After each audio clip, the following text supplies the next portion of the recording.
అందరికీ స్వాగతం. ఈ మధ్య మనం ఎక్కడ చూసినా ఎవ్వరితో మాట్లాడినా ఆర్టిఫిషియల్ ఇంటెలిజెన్స్ అంటే ఏఐ గురించే చర్చ. మరి ఇదే టెక్నాలజీ మన తరగతి గదుల్లోకి వస్తే పరిస్థితేంటి? కొందరేమో ఇది విద్యార్థుల భవిష్యత్తుకు పెద్ద ముప్పు అంటున్నారు. మరికొందరేమో ఇది ఒక అద్భుతమైన విద్యా విప్లవానికి నాంది పలుకుతుందని చెప్తున్నారు. అసలు నిజమేంటి? ఏఐ కేవలం కాపీ కొట్టడానికి ఉపయోగపడే సాధనమా, లేక మన ఆలోచనా విధానాన్నే సమూలంగా మార్చే శక్తి దానికుందా? పదండి ఈ విశ్లేషణలో లోతుగా పరిశీలిద్దాం. ఈ చర్చంతా మొదలైందెప్పుడంటే నవంబర్ 2022లో చాట్ జీపీటీ మనందరికీ అందుబాటులోకొచ్చినప్పుడు. అది రావడమే విద్యారంగంలో ఒక పెద్ద తుఫాన్ సృష్టించింది. అసలు విద్యార్థులు అసైన్మెంట్లు సొంతంగా రాస్తారా, లేక చాట్ జీపీటీతో రాయించేస్తారా అనే భయం మొదలైంది. ఉపాధ్యాయులు, విద్యాసంస్థలు, చివరికి తల్లిదండ్రులు కూడా అందరూ ఒక్కసారిగా షాకయ్యారు. దీంతో మనం ఒక పెద్ద సందిగ్ధంలో పడ్డాం. ఈ టెక్నాలజీని చూసి భయపడాలా? విద్యార్థుల నిజాయితీకి, వాళ్ల క్రియేటివిటీకి ఇది ఒక ముప్పుగా చూడాలా? లేక ఇది ఒక కొత్త రకమైన, మరింత ప్రభావవంతమైన చదువుకు దారి చూపిస్తుందని ఆశించాలా? ఇదే ఈరోజు మనం తేల్చుకోవాల్సిన విషయం. సరే, ఆ ప్రశ్నకు జవాబు దొరకాలంటే మనం ఈ సమస్యను ఒక కొత్త కోణంలోంచి చూడాలి. ఆ కోణమే ఒక పరివర్తనాత్మక ఆలోచన. ముందుగా జెనరేటివ్ ఏఐ అంటే జెన్ఏఐ అంటే ఏంటో సింపుల్గా చూద్దాం. ఇదేంటంటే బోలెడంత డేటాను తీసుకుని దాన్నుంచి తనే సొంతంగా నేర్చుకుని వ్యాసాలు, చిత్రాలు, మ్యూజిక్, కోడ్ ఇలా కొత్త కంటెంట్ను తయారు చేయగల ఒక సిస్టమ్. మీకు ఇంకా సింపుల్గా చెప్పాలంటే మనం ఫోన్లో టైప్ చేస్తుంటే అడత పదం ఏమొస్తుందో ఫోన్ ఊహించి చెప్తుంది కదా. ఇది దానికే చాలా అడ్వాన్స్డ్ వర్షన్ అనమాట. అందుకే దీన్ని మెరుగైన ప్రెడిక్టివ్ టెక్స్ట్ అని కూడా పిలుస్తారు. ఇప్పుడు మనం తెలుసుకోవాల్సిన మరో ముఖ్యమైన పదం పరివర్తనాత్మక అభ్యసనం. ఇది కేవలం కొత్త విషయాలు నేర్చుకోవడం మాత్రమే కాదు, దానికంటే చాలా ఎక్కువ. ఇది విద్యార్థులు తాము నిజమని బలంగా నమ్ముతున్న విషయాలనే మళ్లీ ప్రశ్నించుకునేలా చేస్తుంది. నేననుకుంటున్నది నిజమేనా అని వాళ్లని వాళ్లే విమర్శనాత్మకంగా ఆలోచించేలా చేసే ఒక శక్తివంతమైన పద్ధతి ఇది. ఈ పరివర్తనాత్మక అభ్యసనంలో 3 కీలకమైన దశలు ఉన్నాయి. మొదటిది జీవిత అనుభవం, అంటే మన ఆలోచనలను, మన అభిప్రాయాలను రూపొందించే మన సొంత అనుభవాలు. రెండవది విమర్శనాత్మక ప్రతిబింబం, అంటే మన నమ్మకాలను, మన అభిప్రాయాలను మనమే ప్రశ్నించుకోవడం. ఇక మూడవది హేతుబద్ధమైన సంభాషణ, అంటే ఇతరులతో ఆరోగ్యకరంగా చర్చించి మన ఆలోచనలు ఎంతవరకు సరైనవో తెలుసుకోవడం. ఈ 3 కలిసినప్పుడే అసలైన మార్పు మొదలవుతుంది. సరే, బావుంది.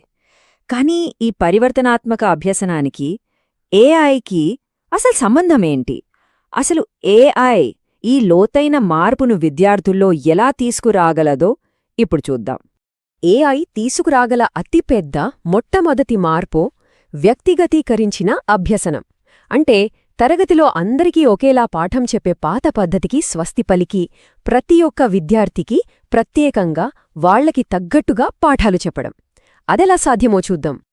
ఒక్కసారి ఊహించుకోండి, ప్రతి విద్యార్థికి వారి సొంత వేగానికి, వాళ్ల అవసరాలకు తగ్గట్టుగా పాఠాలు చెప్పే ఒక వ్యవస్థ ఉంటే ఎంత బాగుంటుంది. ఏఐ దీన్ని నిజం చేస్తుంది. ఉదాహరణకు, ఒక విద్యార్థి ఇంగ్లీష్ గ్రామర్లో వీక్గా ఉంటే ఏఐ ప్రత్యేకంగా వాళ్లకోసమే కొన్ని ఎక్సర్సైజులు డిజైన్ చేస్తుంది. అవి వాళ్లకు మరీ సులభంగా ఉండవు, మరి కష్టంగానూ ఉండవు. ఇదొక 24/7 పర్సనల్ ట్యూటర్ లాంటిది. ఎన్ని ప్రశ్నలైనా అడగవచ్చు. దీనివల్ల అందరికీ ఒకే చదువు అనే పద్ధతి పోయి ప్రతి ఒక్కరికీ ప్రత్యేకమైన చదువు అనే విధానం వస్తుంది.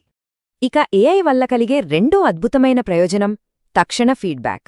అంటే విద్యార్థులు ఏదైనా తప్పు చేసిన వెంటనే అక్కడికక్కడే దాన్ని సరిదిద్దుకునే అవకాశం దొరకడం. ఇది చాలా ముఖ్యం. విద్యార్థులు ఏదైనా పొరపాటు చేసినప్పుడు ఏఐ వెంటనే దాన్ని గుర్తించి ఎలా సరిదిద్దుకోవాలో చెబుతుంది. మామూలుగా క్లాస్లో అందరి ముందు అడిగితే తోటి విద్యార్థులు ఏమనుకుంటారో అని చాలామంది భయపడతారు. కాని ఇక్కడ ప్రైవేట్గా ఫీడ్బ్యాక్ పొందవచ్చు. ఇది విద్యార్థుల ఆత్మవిశ్వాసాన్ని ఎంతగానో పెంచుతుంది. అంతకంటే ముఖ్యంగా ఇది వాళ్లలో ఒక కొత్త నైపుణ్యాన్ని పెంచుతుంది. అదే తాము ఎలా నేర్చుకుంటున్నామో, ఎక్కడ తప్పులు చేస్తున్నామో వాళ్లకు వాళ్లే విశ్లేషించుకోవడం. దీనివల్ల వాళ్లు మరింత సమర్థవంతమైన అభ్యాసకులుగా మారతారు. ఇప్పుడు మనం ఇందాక చెప్పుకున్న సిద్ధాంతాన్నూ, ఈ ఏఐ చర్యలను రెండింటినీ కలుపుదాం. ఈ టేబుల్ చూడండి. ఏఐ అందించే వ్యక్తీకరీకరించిన అభ్యసనం విద్యార్థి యొక్క స్వంత జీవిత అనుభవాన్ని గౌరవిస్తుంది. ఇది మొదటి థీమ్. అలాగే ఏఐ ఇచ్చే తక్షణ ఫీడ్బ్యాక్ విద్యార్థులను విమర్శనాత్మకంగా ఆలోచించేలా చేస్తుంది. ఇది రెండవ థీమ్. ఇక ఏఐతో చేసే గ్రూప్ యాక్టివిటీస్ హేతుబద్ధమైన చర్చలకు దారితీస్తాయి. ఇది మూడవ థీమ్. చూశారా, ఏఐ ఎలా పరివర్తనాత్మక అభ్యసనానికి ఒక శక్తివంతమైన సాధనంగా పనిచేస్తుంది. ఇదంతా వినడానికి చాలా అద్భుతంగా ఉంది కదా. కాని ఆగండి, నాణ్యానికి ఎప్పుడూ మరోవైపు కూడా ఉంటుంది. ఇక్కడ ఆ రెండో వైపే అతిపెద్ద నైతిక సవాలు. ప్రధానమైన ఆందోళన కాపీ కొట్టడం, మోసం చేయడం. ఏఐ సృష్టించిన కంటెంట్ను మామూలు సాఫ్ట్వేర్తో పట్టుకోవడం కూడా చాలా కష్టం. మరి దీనికి పరిష్కారమేంటి? ఏఐని పూర్తిగా నిషేధించడమా? కాదు. సరైన మార్గం అదెంతమాత్రం కాదు. బదులుగా విద్యాసంస్థలు జెన్ ఏఐ వాడకంపై స్పష్టమైన రూల్స్ పెట్టాలి. అంతకంటే ముఖ్యంగా విద్యార్థులకు ఏఐని నైతికంగా, నిజాయితీగా, పారదర్శకంగా ఎలా ఉపయోగించాలో నేర్పించాలి. బాధ్యతాయుతంగా వాడటం నేర్పించడమే మనం ముందుకు వెళ్లడానికున్న ఏకైక మార్గం. కాబట్టి మనం ఈ నైతిక సవాళ్లను అధిగమించి ఏఐని సరిగ్గా వాడుకోగలిగితే మనం నిజంగానే ఒక కొత్త విద్యా విప్లవం అంచున నిలబడినట్లే.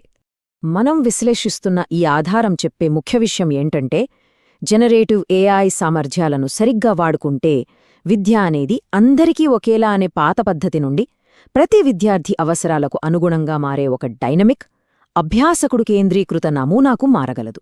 ఇది నిజంగా ఒక పెద్ద మార్పు. ఒక కొత్త విద్యా విప్లవం మన కళ్ల ముందే మొదలవుతోంది. ఇది నిజం. అసలు ప్రశ్న ఏమిటంటే, ఈ అద్భుతమైన, శక్తివంతమైన భవిష్యత్తును మనం ఎలా తీర్చిదిద్దుకోబోతున్నాం?